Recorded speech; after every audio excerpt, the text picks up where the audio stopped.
मंत्री छगन भुजबल ने नागपुर में आयोजित पत्रकार परिषद में शरद पवार के हालिया बयानों पर तीखी प्रतिक्रिया दी। उन्होंने कहा कि पवार साहब का सम्मान करते हैं, लेकिन उनकी भूमिका बार बार बदल रही है। उन्होंने स्पष्ट किया कि उद्धव ठाकरे सरकार के दौरान बनी मराठा आरक्षण समिति में राष्ट्रवादी से अजीत पवार और जयंत पाटिल, शिवसेना से एकनाथ शिंदे और सुभाष, कांग्रेस से बाला साहेब थोराट और अशोक चौहान शामिल थे। उस समय पवार साहब ने कोई आपत्ति नहीं जताई, जबकि अब ओबीसी समिति को लेकर सवाल उठना उचित नहीं है। भुजबल ने कहा कि मराठा समाज को ओपन कैटेगरी में पहले से अवसर थे और मोदी सरकार ने ईडब्ल्यूएस आरक्षण के तहत 8% लाभ भी दिया है। लेकिन अब यदि मराठा समाज ओबीसी में आरक्षण चाहता है तो ओबीसी की 374 जातियों के अधिकारों पर सीधा अन्याय है।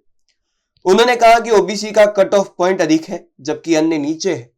ऐसे में सवाल है कि राजनीति चाहिए या शिक्षा व आर्थिक दृष्टि से वास्तविक लाभ। भुजबल ने स्पष्ट किया कि ओबीसी आरक्षण बचाने के लिए कुंभी, माई, वंजारी समाज की ओर से हाईकोर्ट में याचिका दायर की गई है। उन्होंने कहा कि सुप्रीम कोर्ट ने भी माना कि मराठा समाज सामाजिक रूप से पिछड़ा नहीं है, इसलिए उन्हें ओबीसी कोटे में शामिल करना सही नहीं होगा।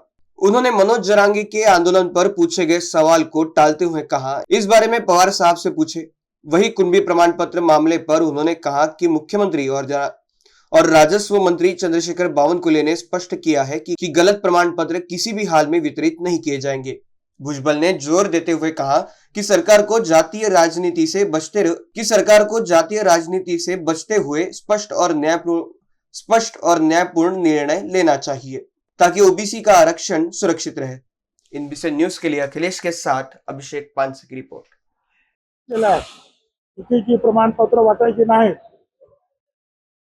महसूलचे जे आहेत आणि आमच्या समितीचे प्रमुख आहेत महसूल मंत्री बावनकुळे, त्यांच्या अंडरने महसूल यंत्रणा काम करते। त्यांनी सुद्धा सांगितलं अजिबात फाडाफोड असलेले चुकीचे जे प्रमाणपत्र वाटायचे नाही। ठीक आहे ना, टीका केली